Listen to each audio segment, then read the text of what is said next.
Is it safe for me to make this video yet? What do you think? Is it?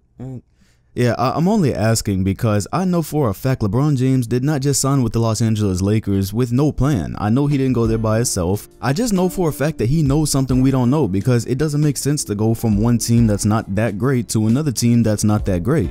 Sure, the Lakers, they have a core and they're developing, but LeBron is 33 and he has to be in like win now mode, so he clearly knows something. And I've got a lot to say today, so let's just go ahead and get this out of the way. If you want to see LeBron play in Los Angeles next year, the best way to get your tickets is with the SeatGeek app. Roll it. SeatGeek app pulls tickets from all over the web and has them in one place, so buying is really easy, and it also assures you're going to be getting the best value for your ticket.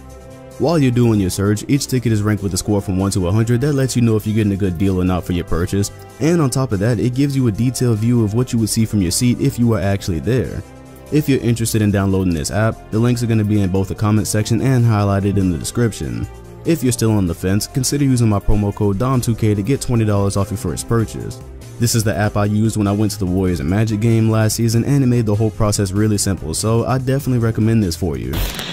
So the prophecy has finally been fulfilled after all these years. The internet has been trying to put LeBron James in a Lakers jersey since, to be honest, I don't even remember the first time I saw LeBron in a Lakers jersey or a LeBron to LA rumor. I feel like I've been seeing them for 10 years. I really don't know, but it's here now.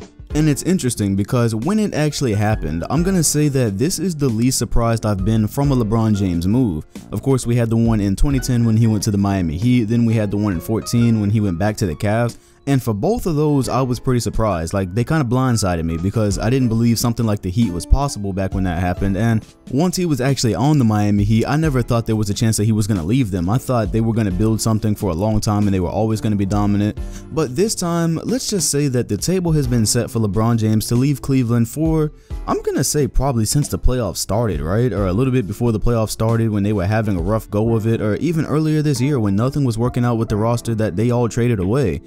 It's just that the Cavaliers had some very bad problems at the worst time they could have had those problems. It was LeBron James's contract year. It was like the one time that if you wanted to have a good year, this would have been it. So there was no surprise that he was leaving, right? But there's always been this huge question mark looming over his free agency because we're all saying, look, his legacy is obviously cemented. He's won 3 championships, one of which he brought to Cleveland like he said he would. He's got the MVPs, so he's accomplished almost everything, but the facts are that he's 33 with a lot of basketball left. He's still pretty much kind of at the top of his game, so he's got to go somewhere, or he probably wants to go somewhere where he can win and where he can ultimately compete with the Golden State Warriors. And when we narrowed it down like that, there was only a few options. We were like, he's going to have to bring Paul George with him to the Lakers, or possibly finesse his way to the Rockets, or maybe create something in Philly. But at 12 o'clock last night, almost immediately, a lot of those options were taken off the table. Paul George, it really surprised me that he didn't even take a meeting with the Lakers. There was no conversation between them. There was really no decision. Pretty much as soon as the clock hit 12, he had the party and said, I'm staying in OKC. So that made me think, okay, well, he's not going to LA with LeBron, and I didn't think that LeBron really wanted to go there himself. And then Chris Paul signed a max with Houston, and they still have to get Capella, so I'm like, now the money there, that makes the money really funny over there. It's going to be really hard to fit him under that cap. So at that point, to me, it kind of came down to he's either going to stay in Cleveland, he's probably going to do a 1-and-1 where he has an option next year to leave in 2019 free agency, or he's going to go to LA and bank on them trading for Kawhi Leonard or signing DeMarcus Cousins. And that still seemed funny to me because Kawhi Leonard, that whole situation is screwy right now. We don't know if the Spurs want to create the next super team.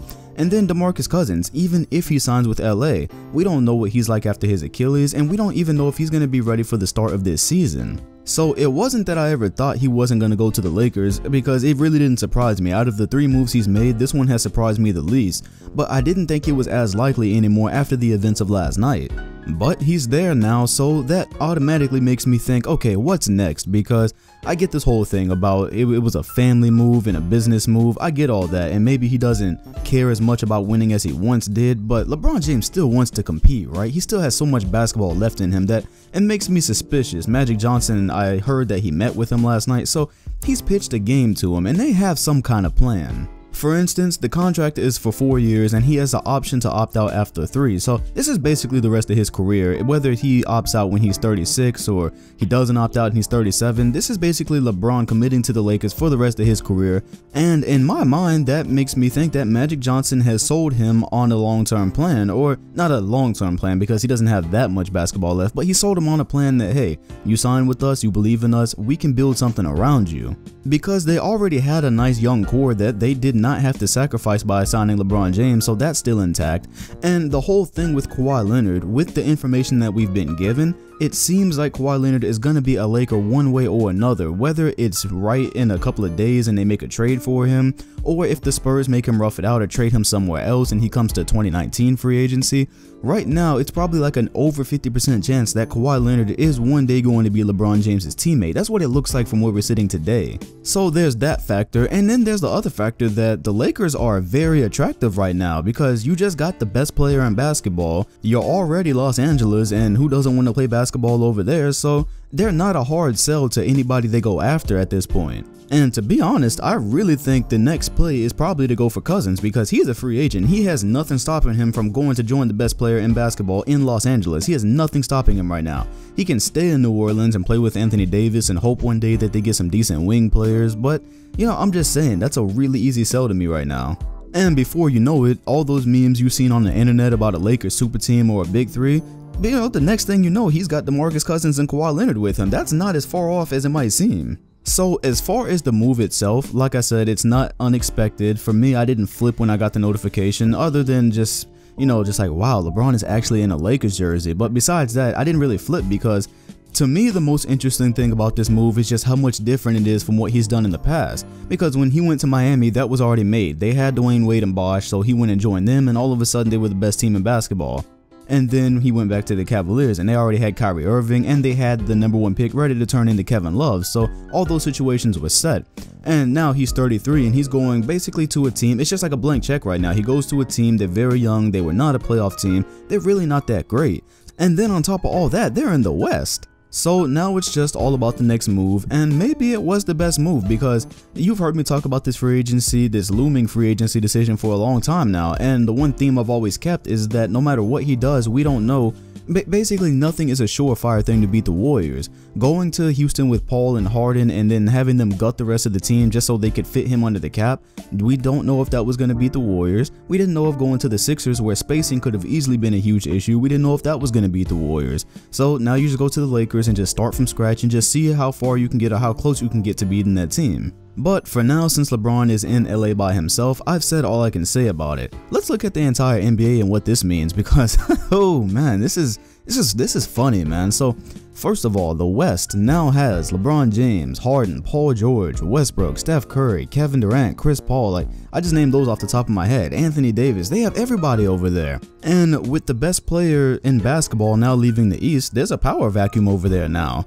My initial reaction is that the Boston Celtics are the best team because they got the best coach with Brad Stevens, and when you look at that roster, once they put Kyrie Irving and Hayward back on a team that was able to get pretty far without them, adding 2 all-star players and one of them being a top point guard to a team that had a rookie that played like a veteran, that's just going to be a really great team. They're a perfect small ball team, everybody can play multiple positions, that's going to be a very hard team for anybody in the East to beat. And it would have been fun to just count Toronto out, but the thing I had to remember is the last few years, the only team that they've really shrank against is the, well, not team, but the player is LeBron James. Sure, they took more games than they should have to beat other teams and they were always a little bit disappointing, but when it comes down to it, they just couldn't get past LeBron James. So I'm interested to see the Toronto Raptors and what they can do now that he's out of the conference and they don't have to deal with him before the finals. Dare I say the East is definitely a little bit more competitive now, because when LeBron was there, it was kind of easy to always say he was going to the finals, and no matter who else was there, and if a couple of other guys were hurt like they were this year with Boston, you were like, yeah, I just don't see anybody knocking off a LeBron-led team. But that's not a conversation anymore, man. That's so crazy to think about. It's been that way all my life, and that is not a conversation that has to be had anymore. Now the conversation is what LeBron James does in the West. All the people and haters who've been saying that LeBron is afraid to go out West, he really called y'all out with this move actually, because he just went to a team that didn't even make the playoffs in the West. So And depending on what happens with you know, whatever the end game is here, who goes to LA or who doesn't go to LA, there's gonna be some narratives that are just set on fire, because there's one side that says he turns any team he goes to into an immediate contender, and then there's another side that says he wouldn't be as dominant in the West, and now he's there with a team that's not really better than the Cavaliers, so we'll see how that works out for both sides.